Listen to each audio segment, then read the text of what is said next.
All right, as I and other researchers pointed out, you're going to find the very real Russia connection via Saudi Arabia. And we are starting to see the evidence for that materialize now.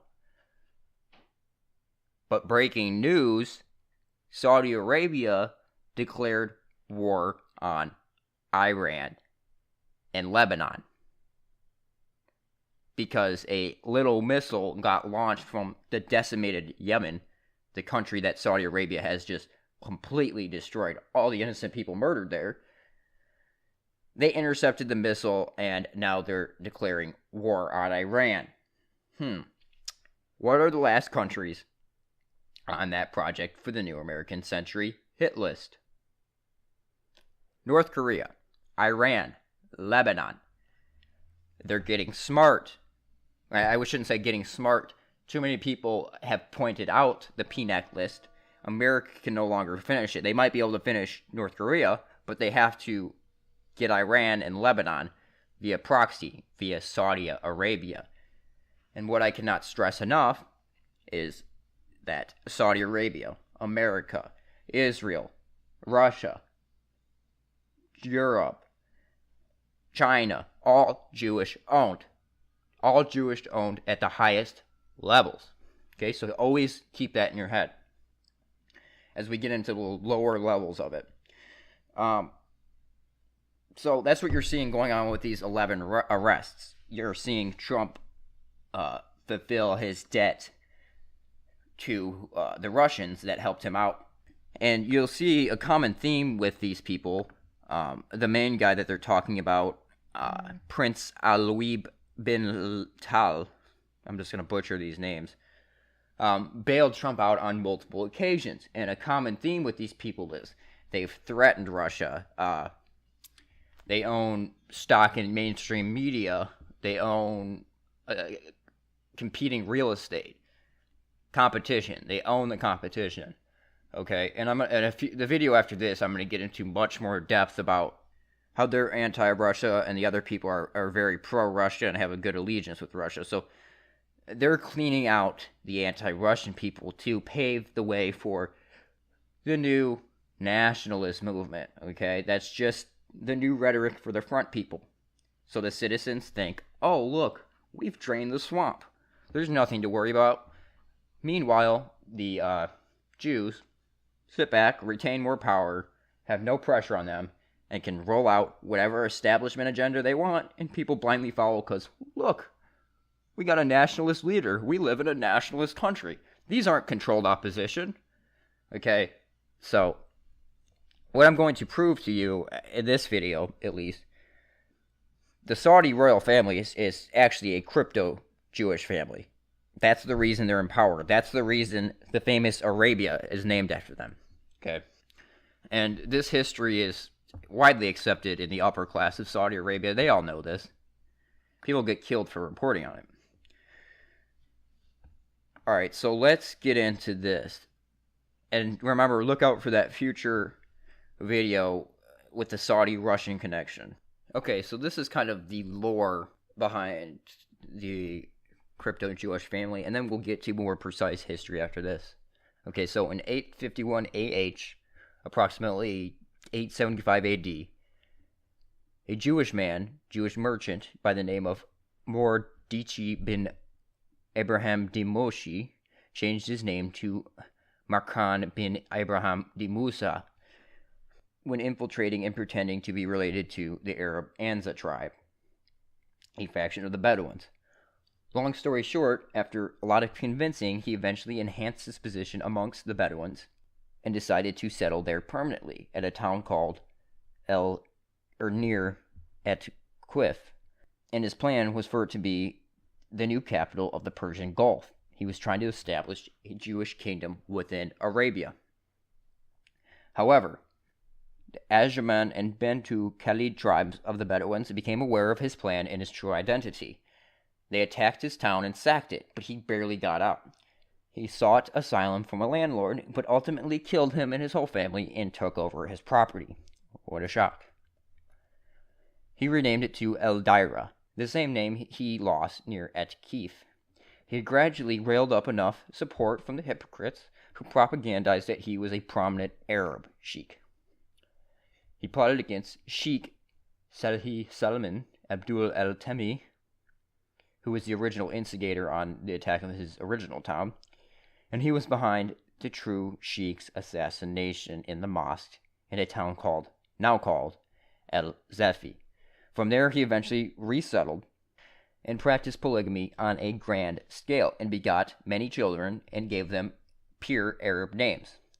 One of Muqaddi's son, called El-Makran, Arabized from the Jewish root Makren, had a son called Muhammad and another son called Saad, which is where the present-day Saudi dynasty stems from. They have continued their polygamy, assassinations, and usurpations, and they have seized all the lands and resources from the people, claiming it to be their own. They've named the whole country after themselves, the House of Saud. The famous Arabia is now Saudi Arabia. On September 17th, 1969, King Faisal al-Saud stated to the Washington Post, quote, "We the Saudi family are cousins of the Jews. We entirely disagree with any Arab or Muslim authority which shows any antagonism toward the Jews. But we must live together with them in peace.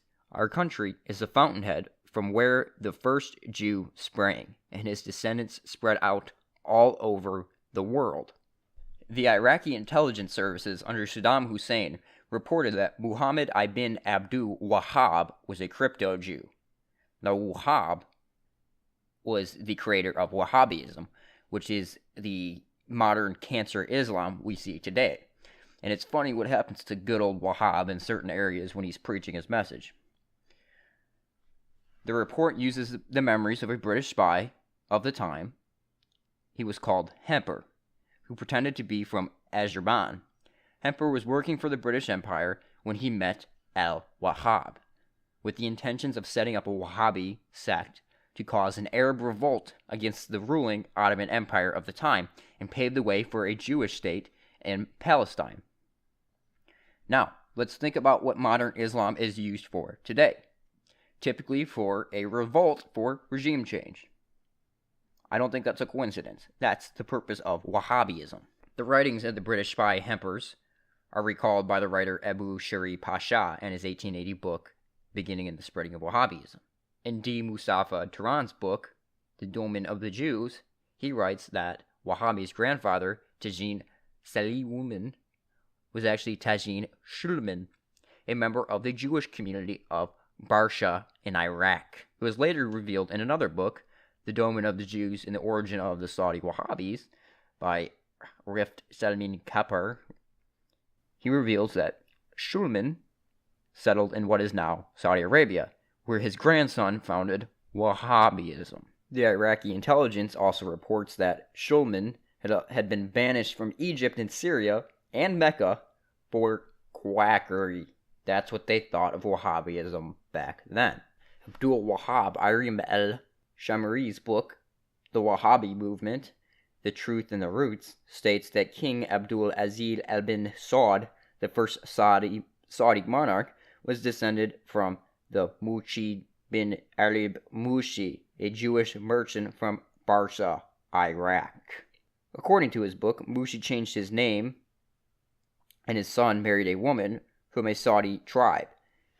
The Iraqi intelligence report claims that the researcher Muhum Shakir was murdered by the Saudi Arabian government for his scrutiny of the Saudi royal family's Jewish roots. In the book History of the Saud Family, written by Said Nisr, it is maintained that in 1943, the Saudi ambassador to Egypt, Abdul bin Arim al-Budufal, paid Muhammad Tami to forge a family tree showing that the Sauds and the Wahhabis are from one family that's descended directly from the Prophet Muhammad. At the start of the First World War, a Jewish British officer, David Shakespeare, met with Ibn Saud, who was to become the first of the Saudi monarch. Shakespeare later led a Saudi army to defeat a tribe that opposed Saud. In 1915, Ibn Saud met with the British envoy to the Gulf region, Brakasid Kokas. Kokas made the following offer to Saad. Quote, I think this is a guarantee for your endurance, as it is in the interest of Britain that the Jews have a homeland in existence, and it is in Britain's interests are by all means in your interests. Saad replied, quote, yes, if my acknowledgment means so much to you, I acknowledge 1,000 times granting a homeland to the Jews in Palestine, other than Palestine.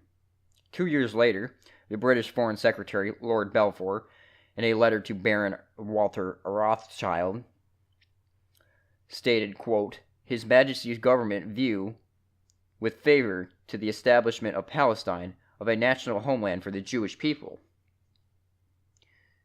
The deal to set up Israel had the backing of the Turkish leader, Kemal Atatürk, who was reportedly a crypto-Jew. In 1932, the British put Saud into power as the Saudi king.